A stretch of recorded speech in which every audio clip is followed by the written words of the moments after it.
या बातमीचे प्रायोजक आहेत हॉटेल हैदराबादी लज्जत। आमचा पत्ता कल्याणी टॉवर समोर, सोलापूर।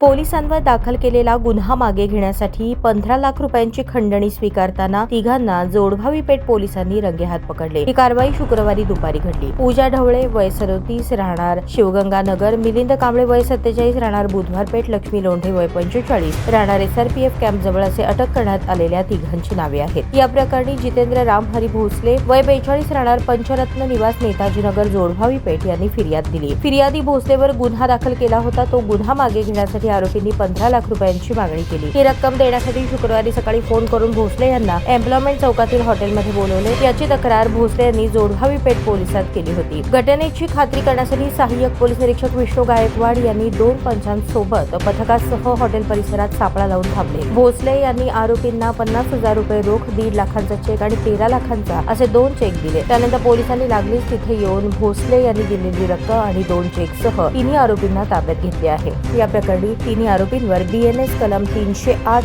2, 351, 235 अंतर्गत गुन्हा दाखल झाला आहे। ताज्या बातम्या पाहण्यासाठी प्राईम महाराष्ट्र न्यूज चॅनलला सबस्क्राईब करा।